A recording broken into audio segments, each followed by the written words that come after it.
శ్రీమాత్రే నమ. జై గురు దత్తాత్రేయ నమ. ఈ వీడియోలో మనం వృషభ రాశి వారికి ఏప్రిల్ 1వ తారీఖు నుంచి ఏప్రిల్ 15వ తారీఖు మధ్యలో జరగబోయే పక్ష ఫలితాలు పరిశీలించినప్పుడు మరి ఈ పక్ష ప్రారంభంలో మీకు మొదటి 2 రోజులు కూడా మీరు సెల్ఫ్ మిస్టేక్స్ వల్ల కానీ అన్నదమ్ముల వల్ల స్నేహితుల వల్ల లేదంటే మీ యొక్క సొంత నిర్ణయాల వల్ల నష్టపోయే అవకాశం ఉన్నది.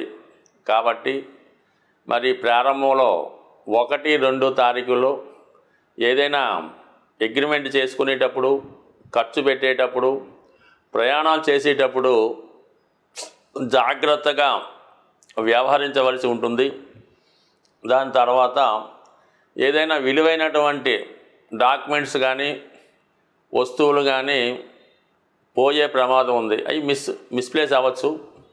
అవి కూడా కొంత జాగ్రత్తగా పెట్టుకోవడం మంచిది. ఎందుకంటే విలువైనటువంటి డాక్యుమెంట్ లాంటి వస్తువులు సమయానికి కనబడినప్పుడు వాటి యొక్క ప్రభావం చాలా ఎక్కువగా ఉంటుంది. కాబట్టి ముఖ్యంగా ఈ వృషభ రాశి వారు ఇప్పుడే కాదు ఎప్పుడైనా సరే ఈ డాక్యుమెంట్సు, ఈ చెక్ బుక్స్ జాగ్రత్తగా ఉంచుకోవాల్సి ఉంటుంది.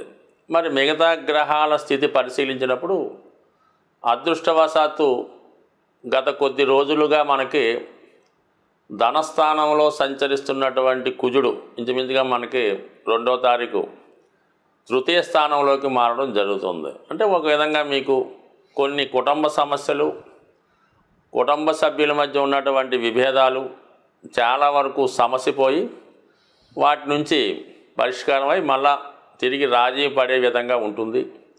అలాగే వివాహ సంబంధాలు వెతికే ప్రయత్నంలో ఈసారి మీకు కొంతవరకు ఏదో ఒక వివాహ సంబంధం నెరవేరుతుంది. వ్యాపార పరంగా మీరు చేసుకునే కొత్త ఒప్పందాలకు కూడా ఈ కుజుడు మీకు సహకరించడం జరుగుతూ ఉంటుంది. అలాగే ఎక్కువగా క్రీడా రంగంలో కానీ ఏదైనా కాంపిటేటివ్తో కూడుకున్నటువంటి పోటీ పరీక్షలు కానీ ఇంటర్వ్యూలు కానీ ఉన్నప్పుడు సాధ్యమైనంత వరకు దాంట్లో తప్పకుండా విజయం సాధించే అవకాశం ఉంది. అయితే రిస్క్తో కూడుకున్నవి అంటే కొన్ని ఈ మోటార్ సైకిల్ రేసులు లాంటి, అలాగే కారు రేసులు లాంటి ఈ మధ్యకాలంలో పోటీపడి ఓ పందాలు లాంటి బెట్టింగ్లు జరుగుతున్నాయి కదా, అటువంటి వాటిలో పాల్గొంటే మాత్రం చాలా వరకు ప్రమాదాలు సంభవించే అవకాశం ఉంది. కాబట్టి రిస్క్తో కూడుకున్నటువంటి సాహసాలు మాత్రం చేయకుండా ఉంటేనే మంచిది. ఎందుకంటే తృతీయంలో కుజుడు అష్టమ స్థానం అవుతుంది. కాబట్టి మరి అష్టమంలో కుజుడు ఎంత ప్రమాదమో తృతీయంలో కుజుడు కూడా అంతే ఇబ్బంది కలిగిస్తాడు. కాబట్టి ఎట్టి పరిస్థితుల్లో కూడా మరి కొంతమంది ఏదైనా సెటిల్మెంట్కో గొడవలకో వెళ్ళినప్పుడు జాగ్రత్తగా ఎవరినన్నా తీసుకెళ్ళి వెళ్తేనే మంచిది. లేని పక్షంలో అయిన వాళ్ళే మీకు ఆపద తలపెట్టే అవకాశం ఉంటుంది. అది కూడా జాగ్రత్తగా చూసుకోవాలి. ఎందుకంటే తృతీయంలో ఉన్నటువంటి కుజుడు షష్ఠ స్థానాన్ని వీక్షించడం వల్ల మరి బంధువులే శత్రువులుగా మారే అవకాశం ఉంటుంది. దాన్ని బట్టి కొంచెం జాగ్రత్తగా ఉండవలసిందిగా విజ్ఞప్తి. అయితే ఏంటంటే గురువు రాశి యందు సంచరించడం వల్ల చాలా వరకు ఫిజికల్గా ఏదైనా ప్రమాదాలు జరగకుండా గురువు రక్షించే అవకాశం ఉంటుంది. కాబట్టి పెద్దగా భయపడక్కర్లేదు. అయినా ఎప్పుడూ కూడా ముందు జాగ్రత్తగా ఉంటేనే మంచిది. ఇక చాలా వరకు మిగతా గ్రహాలు ఇంచుమించుగా ఒక 5 గ్రహాలు ఏకాదశ స్థానంలో ఉండగా ఈ వారం ప్రారంభమైంది.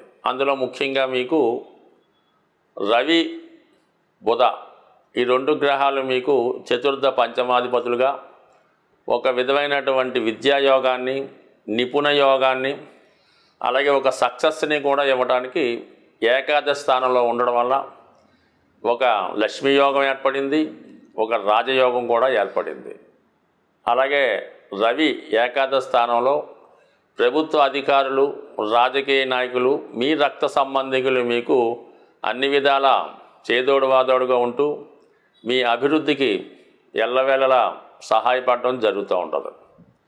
శుక్రుడు రాష్ట్రాధిపతిగా, షష్టాధిపతిగా ఉన్నటువంటి శుక్రుడు రవితో కలిసి ఒక విజయలక్ష్మి యోగం ఏర్పడడం జరిగింది.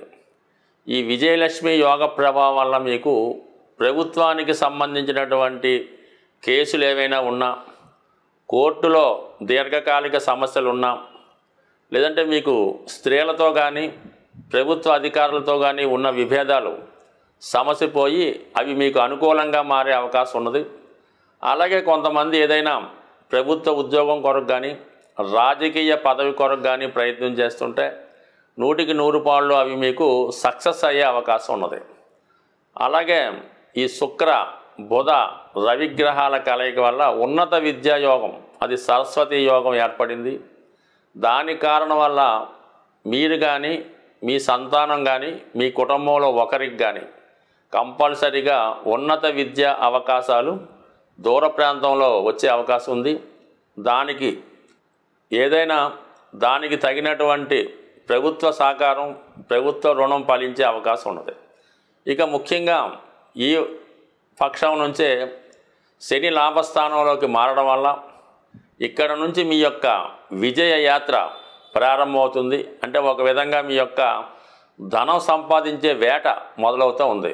మీరు ఏ రంగంలో ప్రవేశించినా, ఏ ప్రయత్నం చేసినా 100% ధనాదాయం పెరుగుతుంది, జన సహకారం పెరుగుతుంది.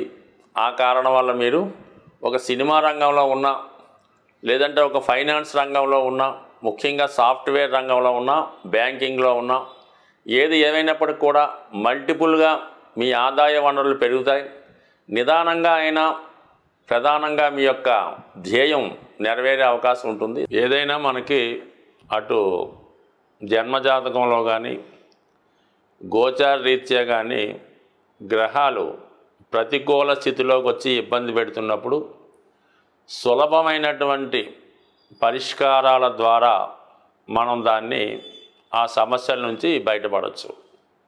అయితే ఆ సులభమైన పరిష్కారం తెలుసుకోవడంలోనే అసలు టెక్నిక్ అంతా ఆధారపడి ఉంటుంది. మరి ఇప్పుడు ఏర్పడినటువంటి 5 గ్రహాలు మీనరాశిలో ఉంటే, మరి గురువు పరివర్తన ద్వారా, అలాగే కుజుడు జలతత్వ రాశిలో ప్రవేశం వల్ల, ఇవన్నీ కూడా ఎక్కువ గ్రహాలు ఈ జలతత్వ రాశుల్లో ఉండడం జరుగుతూ ఉంది ఇప్పుడున్నటువంటి స్థితి. అంటే ఏదైనా ఒక రాశిలో శత్రుగ్రహాలు కలిసినప్పుడు ఆ రాశి కారకత్వాల్ని, ఆ గ్రహ కారకత్వాల్ని నాశనం చేస్తుంటాయి. మిత్రులు కలిస్తే నో ప్రాబ్లం, శత్రువులు కలిస్తేనే ప్రాబ్లం వస్తుంది. ఇక్కడ శత్రుగ్రహాలు ఒకే రాశిలో కలయడం వల్ల, మరి జలతత్వ రాశిలో కలడం వల్ల మనం ఏవైతే శత్రుగ్రహాలు ఇబ్బంది పెట్టే గ్రహాలు ఉంటాయో వాటికి అభిషేకం చేయడం ద్వారా ఆ గ్రహాలు మనకి శాంతినిచ్చి మంచి మార్గాన్ని ఇస్తాయి. దానివల్ల మీరు శని యొక్క అనుకూలత కొరకు శివుడికి అభిషేకం చేయడం, మరి చక్కని శుద్ధమైనటువంటి జలంతో అభిషేకం చేయడం వల్ల, రాహుగ్రహానికి అమ్మవారికి కుంకుమతో కలిపిన నీటితో అభిషేకం చేయడం వల్ల, మరి లక్ష్మీ అమ్మవారికి పాలతో అభిషేకం చేయడం వల్ల, అంటే శుక్రగ్రహ అనుగ్రహం కోసం, మరి బుధుడు అక్కడ ఉండడం వల్ల బుధగ్రహ అనుగ్రహం కోసం మరి విష్ణుమూర్తిని అభిషేకం చేయడం వల్ల, అంటే వెంకటేశ్వర స్వామికి అభిషేకం చేయడం వల్ల, ఇక గురుగ్రహానికి ఇంచుమించుగా దక్షిణామూర్తి శివుడు కూడా ఓకే, కుజగ్రహానికి సుబ్రహ్మణ్య స్వామి, ఈ గ్రహాలకి అంటే వారి సమస్యను అనుసరించి వివాహం, రుణాలు సుబ్రహ్మణ్య స్వామి,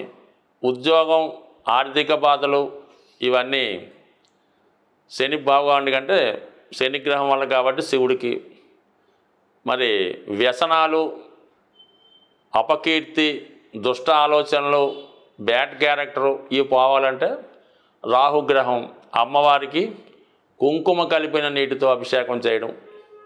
సో ఈ విధంగా అభిషేకం చేస్తూ మంచిది. అయితే ఏదన్నా ఇప్పుడు రేపు వస్తున్నటువంటి, అంటే ఆల్రెడీ మనం కొంచెం ముందుగా ఉన్నాం కాబట్టి, మరి ఉగాది నాడు, అంటే ఉగాది ముందు రోజు వచ్చే అమావాస్య రోజు ఏదైనా ఒక నదీ ప్రవాహంలో ఒక పీచుతో ఉన్న కొబ్బరికాయ సాయంకాలం సమయంలో వేయడం వల్ల కలుగుతుంది.